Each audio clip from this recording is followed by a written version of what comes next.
Senator Vico Soto. Upo lang po tayo. Paano ba ito nililipat? Pwede ba ito? Ito ko ilagay.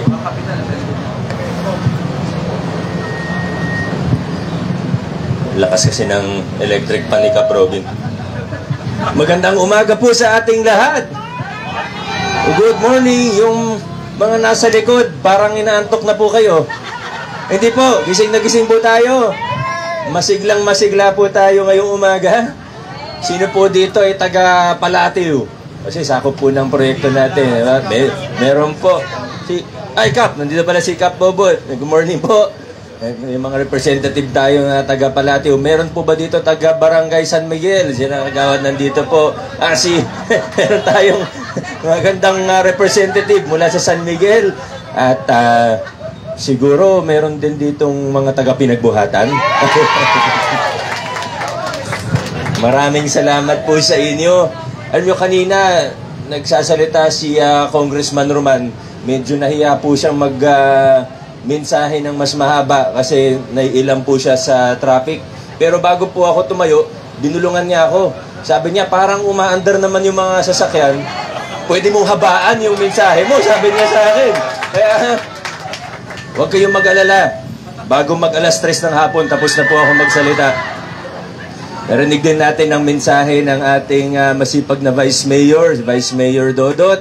At kasama rin po natin siyempre ang ating mga konsehal. Konsehal natin na taga-Barangay San Miguel. Nahin na po natin siya. Na malaki po ang naitulong sa atin, lalo na po sa pagbuo ng Persons with Disabilities Code po natin sa lungsod ng Pasig. Hindi niyo po siguro nabalitaan yung isang bagong programa natin dahil inaayos pa po namin yung guidelines. Sa totoo, wala pa nga siyang pangalan. Pero may nakalaan na po na pondo at meron na po tayong ordinansa para dun sa, di ba, meron tayong local senior pension, yun nabanggit ni Kong kanina.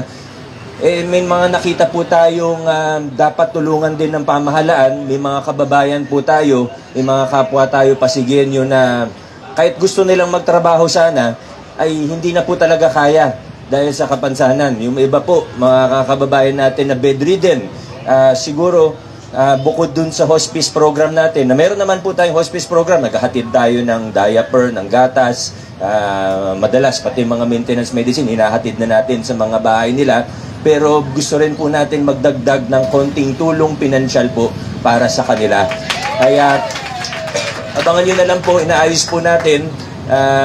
Di ko lang alam yung timing din kasi may election ban daw, sabi ng COMELEC. Inaayos po namin yung mga guidelines, i-announce po ito ng PDAO office po natin. Pero isa po ito sa mga bagong programa sa tulong ng City Council. May akda po ng ordinansa ay si Councilor Angelo De Leon.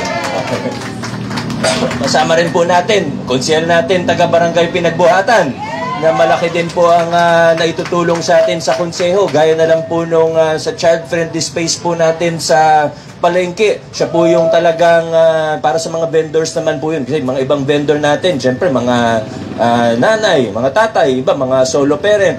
Dala-dala po nila yung mga anak nila. Kapag nagtatrabaho, minsan di na nababantayan. Kaya nagbuo po tayo ng isang child-friendly space sa Mega Market sa itaas po.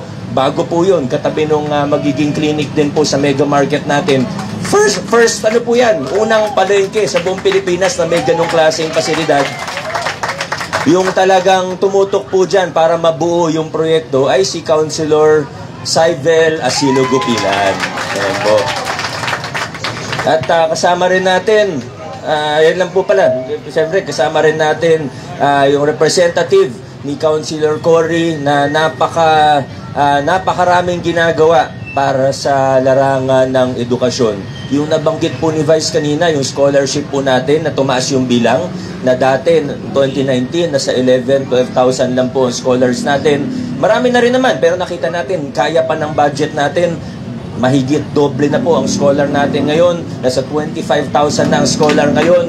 Ang mula 2019, ang tumutulong po sa akin dyan ay si Councilor Cory Raimundo. At dahil may konting karamdaman po yata si Councilor Cory, represent siya ng anak niya na si Kagawad Boyi. Raimundo. God Boy, maraming salamat po.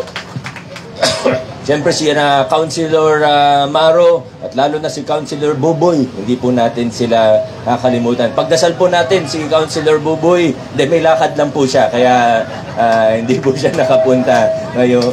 Parang kinabahan po kayo. Hindi, wag po ganun. Wag po ganun. Muli po tayo, masaya po tayo ngayon. Batiin ko na rin yung Pasig City Band dahil nandyan po sila. Ang aga po nila. Alas 4:30 ng umaga, nandito na po yata sila. Siyempre kay Father Melvin. Father, thank you as usual sa oras na nilalaan niyo po para sa amin. At hindi lang po yung oras, kundi yung prayers po ninyo. Alam ko po na lagi niyo kaming pinagdadasal. Maraming salamat. Palakpan po natin si Father Melvin. Dugtungan ko lang po yung nasimulan ng ikwento sa inyo ng ating buting congressman at ng ating vice mayor. Alam nyo, nasa magandang posisyon po talaga ang lungsod natin ngayon. Hindi lang pagdating sa nabanggit na pondo, na totoo naman talagang lumalaki ang pondo natin, pero pati sa iba't ibang bagay, sa lahat ng larangan, sa lahat ng programa, proyekto, opo, marami pa tayong kailangan ayusin, marami pa tayong kailangan i-improve, tuloy-tuloy naman po yan. Pero kung titingnan po natin itong nakaraang, wag na yung nakaraang 5 taon, nakaraang 1 taon na lang po, kahit anong programa po ituro ninyo, kahit anong sektor po ang ituro ninyo, sigurado po ako, may makikita kayo na, opo, baka may kailangan pang pagandahin, pero kahit ano pong ituro, kahit ano pong tingnan natin, sigurado po ako na nagkaroon ng improvement sa lugar po na yun. Lahat po, mula sa mga nabanggit na kanina hanggang sa mga iba pang bagay, yan po ang ginagawa po natin ngayon. Tinitingnan, ano pa ba yung pwedeng gawin ng ating lokal na pamahalaan? Hindi tayo nakukontento sa okay na, hindi tayo satisfied dun sa pwede na. Bagkus, tinitingnan natin, ano pa yung pwede nating pagandahin sa ating lungsod? Sa isang programa, gaya nung sa senior, ano ba yung pwede nating i-improve pa?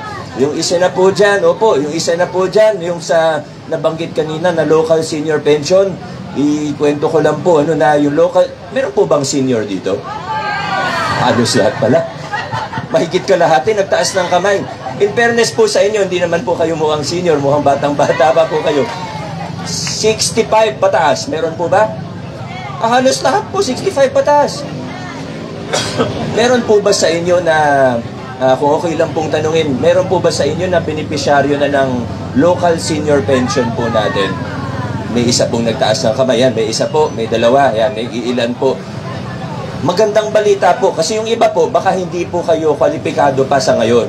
Siyempre, pag may bago tayong programa, ang iniisip po natin lagi, kung hindi po talaga, lalo na pagbago yung programa, 2022 lang nag-umpisa yung programa natin, nakita natin, yung kinuwento ni Kong kanina, nakita natin, may iba, may pension sa national, pero ilan lang po. Kaya minabuti po natin, gumawa ng sarili natin programa, at syempre dahil bago yung programa, testing po muna yan. Pag nag-testing, pag nag-pilot testing, tinitingnan sino yung sektor, sino yung grupo na dapat unahin. Unahin po natin yung mga zero po talaga, yung mga walang-wala po talaga. At yan po yung ginawa natin. Yung mga walang SS, walang GSIS, sila po yung inuna natin sa local senior pension. Kaso ngayon, magandang balita po para sa ating lahat. Sandali lang, di ko pa po nasabi kung ano yung balita. Dahil nakita po natin na tumataas yung pondo natin, naging maayos po kahit papano yung implementation ng ating local senior pension, pwede na natin ngayon i-expand o palawakin yung programa natin. Sandali lang po. Isasama na natin ngayon yung may mga SS pension na 4,000 and below. Kasama na rin po natin sila. Para saya nyo po na kasama po kayo dun, ano? Iyon. Halos kasabay po nung nabanggit ko sa persons with disabilities, expansion naman ng local senior pension natin. Sa susunod, pag nakita natin na okay din, pwede pa natin i-expand pa lalo. Sa ngayon po, hindi muna natin tataasan yung pension, nasa 1,500 per quarter pa rin po siya. Pero i-expand na po natin siya para mas marami tayong matulungan. Yung sa edukasyon, ganun din po. Di ba, nag-i-expand pa rin po tayo. ano po natin, yung sa Pag-asa Scholarship Program, magdadagdag po tayo ng school, nasa more than, di ko alam kung nabanggit ni Vice kanina, yung sa Pag-asa Scholarship Program natin na buong-buo, binabayaran ng LGU ang tuition ng mga kabataan, more than 1,000, halos 2,000 na rin po yung mga scholar natin sa Pag-asa Scholarship Program pa lang. Kaya yan po ang ano natin, nilalawakan po natin, lumalaki yung mga programa ng pamahalaan, dumadami yung natutulungan at lumalaki yung naitutulong po ng pamahalaan sa mga mamamayan po natin. Kasama na rin po yung mga infrastructure project gaya po ng dito sa Sandoval. Nakikita ko po yung mga project natin. Binigay po sa atin ng engineering kanina yung listahan ng mga ongoing pati ng mga may notice to proceed na magsisimula na po. Sa totoo, di ko po isa-isahin kasi napakarami po talaga. Alam niyo nung 2019, ang pinangako na, hindi tayo nangako ng langit at lupa. Kung narinig niyo po ako magsalita dati, hindi po talaga ako mahilig mangako. Dahil ang pangako, ano ba nangyayari sa pangako? Tama po. Ayaw natin ng maraming pangako. Basta magtrabaho tayo, tingnan natin hanggang saan tayo makarating, gawin natin kung ano makakaya. Sawa na tayo sa politiko na laging pangako, puro pangako. Trabaho lang po ang natin. Pero noong 2019, may isa po akong pinangako sa inyo. Isa lang po, kahit balikan nyo po lahat ng mga mensahe ko ng mga panahon na yon. Opo, may binabanggit ako noon na plataforma, mga plano. Pero yung pangako talaga, isa lang po. Ang pinangako natin, tunay, makabuluhan, at pangmatagalan na pagbabago sa ating lungsod. At ngayon po, fast forward, 5.5 years later, masaya po ako sabihin sa inyo na opo, marami pa tayong kailangan gawin. Ang trabaho ng pamahalaan, di naman po natatapos di po ba? Talagang laging may kailangan gawin, laging araw-araw may bagong problema. Pero ang layo na po ng nairating natin bilang mga Pasigueño. At talagang nasa magandang pwesto, nasa magandang posisyon po tayo ngayon. Nung nag-umpisa tayo, talagang mahirap. Kasi ang binangga po natin dyan, aminin natin o hindi, ang binangga po talaga natin dyan, talagang manasindikatong grupo.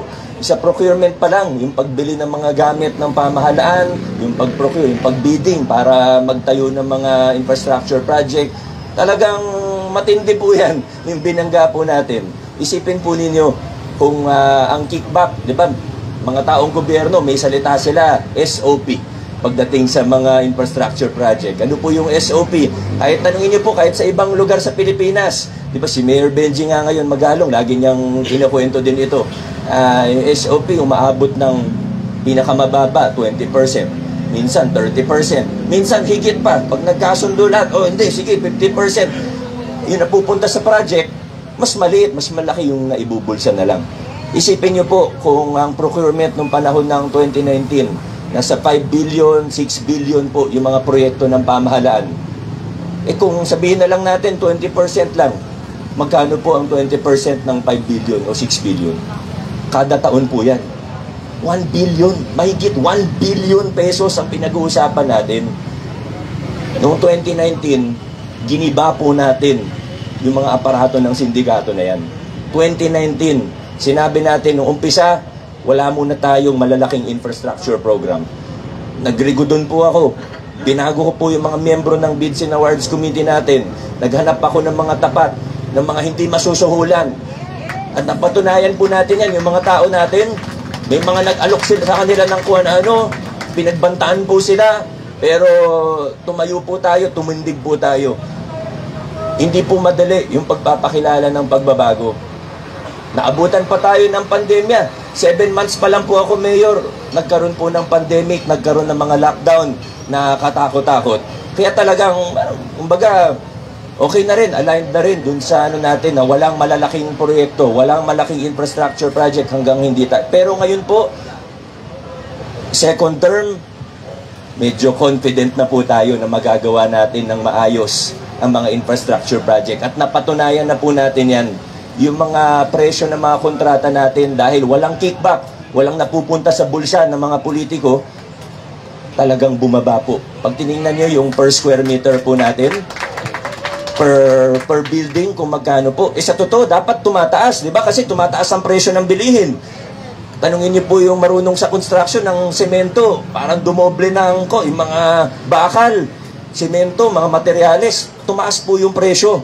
Pero, presyo ng mga kontrata natin sa pamahalaan, sa pareho o mas mataas pang kalidad, bumaba po. Naging mas mura yung mga kontrata natin. Kaya, dumami yung pondo natin bigla.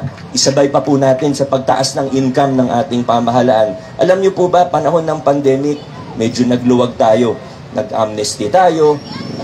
Ngayon po, sa mga tricycle driver, halimbawa, kasi sa ibang lugar, nagtataas po ng buwis. Tayo po, baliktad, nagbababa pa po tayo ng buwis. Yung sa mga tricycle driver, yung franchise fee nila, winave po natin, hindi na nila kailangan bayaran. Yung plaka na dati, sinacharge pa sila ng tig 500 para sa plate number, license plate, yung plaka. Ngayon po, hindi na natin sila sinacharge. Yung may mga maliliit na tindahan, syempre pag malaki, kailangan magbayad, di ba? Pero pag maliliit, mga sari-sari store na may ceiling lang po tayo sa income, hindi na rin natin sila sinacharge ng business tax. Kaya, nagtataka po yung maraming mga ibang government official, mga taga-ibang lugar, marami pong nagtatanong sa akin, paano nyo nagawa yan? Nagbawas kayo ng tax, pati yung presumptive income para sa mga vendors natin, binabaan natin, ang dami yung wini-wave ng mga fees, pero tumaas pa rin yung income ng ating pamahalaan. Tumaas pa rin yung income na ngayon nga, umaabot na ng 22 billion yung budget natin. Tumaas yung budget natin, bumaba yung presyo ng mga kontrata. At ito na po tayo ngayon. At talagang ito ang best time para maging isang Pasigueño. Ito na po yun. Aminin ko po sa inyo, noong unang mga taon na nagpapakilala tayo ng mabibigat na pagbabago, medyo nahirapan po tayo. Kasi binago natin yung mga proseso, pati sa engineering. Ito, sina Engineer Arta, OIC natin, alam niya naman po yan. Yung talagang ang hirap ng ginawa natin. Kaya aminin ko nung unang mga taon, 2019, 2020, sabihin na natin hanggang 2021, ang nangyari po, hindi natin nagamit lahat ng pondo natin. Okay lang po yun kasi nasa bangko lang naman yung pera. Sa totoo, kumikita pa nga yung pera kasi naka-time deposit yan. Kumikita naman po siya. Pero ngayon po, mas maayos na, mas confident na po tayo, pati sa mga infrastructure project. Yung mga social services, tuloy-tuloy lang po yan. Pero yung sinasabi ko po, yung sa mga infrastructure natin, confident tayo ngayon. Dati, pag pumupunta akong inauguration, pag pumupunta ako, kunyari may bagong building na naipatayo o na-renovate ng City Hall. Nung first term ko po, pagpasok ko sa isang inauguration, pasensya na, engineer nung first term ko, kinakabahan ako lagi. Baka mamaya hindi maayos yung pagkakagawa ng kisame. Baka may substandard dito, baka may tulo dito, baka hindi maganda yung pagkakagawa, baka hindi nag-coordinate sa end user, baka hindi ito yung kailangan ng health office natin. First term ko, ganun po. Pero ngayon, second term, talagang kailangan ko din bigyan ng credit yung engineering natin. Nag-align sila sa mga pagbabago na ginawa natin. Ngayon, pagpunta ko sa inauguration, sa Rainforest man yan, o kung saan, confident po ako. Sa kasamaang palad, may mga tao na hindi po gusto yung mga pagbabagong ginagawa natin. Normal naman yan sa buhay. Sa lahat ng pagbabago, sa lahat ng magandang gagawin, meron po talagang kokontra. Normal po yan. Isipin nyo na lang po, kumpara sa isang cellphone, minsan nagkakasaksakan. Para sa 1,000 piso, minsan nagkakabarilan. Paano pa kaya yung para sa sinasabi natin na tinanggal natin yung mga kickback na more than 1 billion pesos per year? Kaya hindi po kayo magugulat, hindi po tayo magugulat, hindi tayo dapat magulat kung nakita po natin na may mga iba na pilit tayong pinaatras, may mga iba na pilit na talagang ayaw nila ng mga pagbabago, gusto nila i-reverse yung mga pagbabago. Gusto nila tayo i-atras dun sa lumang kalakaran dahil nakikinabang po sila dun sa lumang kalakaran na yun. Hindi tayo magugulat. Hindi tayo magugulat kung gumagastos ng milyon-milyon para sa trolls ng ibang grupo. Hindi tayo magugulat kung gumagastos ng milyon-milyon, kundi bilyon pa nga, para lang manira ng manira. Hindi naman po talaga nakakagulat yung ganong klaseng behavior. Siguro, kung iisipin po talaga natin, ano ba yung nangyari sa Pasig? Ano ba yung sindikato na tinibag? Ano ba yung ginawang pagbabago? Hindi po tayo magugulat sa mga ibang nangyayari po ngayon. Pero, naniniwala po tayo. Bagamat kailangan natin mag-ingat dahil lalo na mga Facebook, ganyan. Minsan talaga, ginagaya nga yung pangalan ko, ginagaya yun. Pati si Vice Dodot, si Councilor Angelo, naging biktima na rin. Inagawan ng mga page na, kunyari, kami yun. Alam, lahat ng kalokohan talagang pilit ginagawa. Pero, ako po, hindi ako kinakabahan dahil malakas ang tiwala ko sa mga Pasigueño na matatalino ang mga Pasigueño. Kaya, ang importante po, tuloy-tuloy lang po tayo. Marami pa tayong kailangan gawin. Pero, sabi nga, ito na yung pinakamagandang panahon para maging Pasigueño. Nandito na po, nakalatag na po lahat. Higit sa lahat, yung pundasyon natin. Ano ba yung sinasabi kong nakalatag? Higit sa lahat, yung pundasyon para sa mabuting paggogobyerno. Binuksan natin ang ating pamahalaan transparent. Ngayon po, sa totoo lang, kita nyo po lahat, kahit kung magkano, di ba? Nakapaskil po lahat kung magkano yung mga project natin, kahit yung malalaking project. Kaya, may gumawa man ng kwento, okay lang, kasama. Tinatanggap ko na yan bilang parte ng trabaho ko, na minsan yung iba talaga gagawa na ako ng kwento. Pero, ako sa sarili ko, pagkaharap ko ang Diyos, ang pamilya ko, kahit kayo mismo, alam po natin ang katotohanan. Alam natin na dati, isipin niyo po, anong pinakamalaking project natin ngayon? Nagsimula dahil kailangan, pero yun natin, gandahan na rin natin kung gagawin natin yung bagong City Hall po. Yung new City Hall po natin. Sa totoo lang, maraming excited po para riyan. Medyo malaki yung contract price. Sa Lunes po, pipirmahan na po namin yung kontrata. Medyo malaki po. Pero, ang importante, alam ng tao. Wala tayong tinatago. Di ba yung kontrata niyan, ganito kakapal eh. Talagang chinek namin yan isa-isa. At ipapublish namin, magkano ang ganito, magkano yung ganyan. Lahat po yan, papakita sa tao. Alam nyo na yung contract price eh, pero yung detalye, ilalabas din natin. Ito po ang tanong natin. Dun sa mga, di ba, mga gumagawa ng kwento, nangiintriga. Nung dati po, nung nagpagawa ng City Hall, ito, lahat tayo dito halos, mga Pasigueño po tayo. Alam po ba natin kung magkano yung City Hall noon?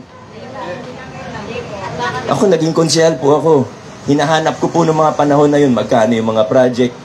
Kahit engineering department natin, tinatanong ko, magkano yung pinagawa yung City Hall noon? Wala naman sa atin may alam. Pero ngayon na naging transparent tayo, ngayon na bukas, ngayon,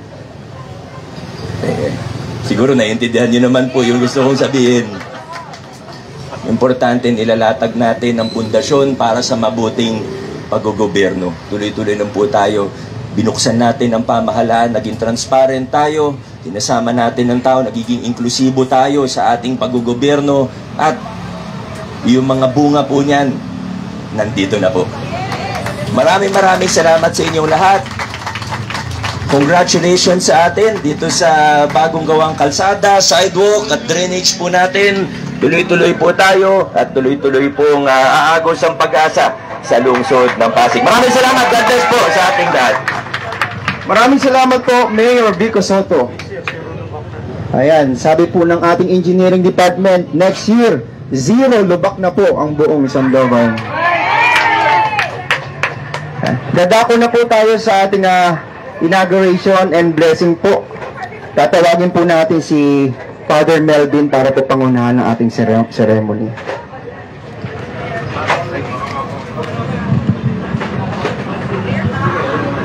Inaanyahan po natin ating mga officials.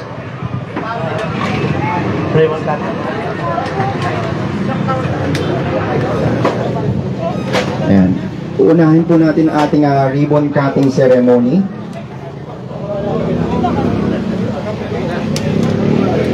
Natawagan po natin ang ating mga city officials and barangay officials. Papat na sa'yo.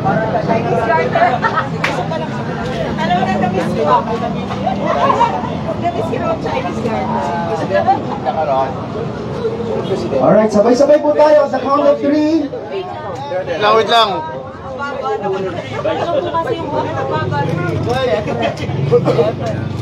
Alright, 1, 2, 3. Congratulations, Barangay Pinagbuhatan sa Miguel Palati.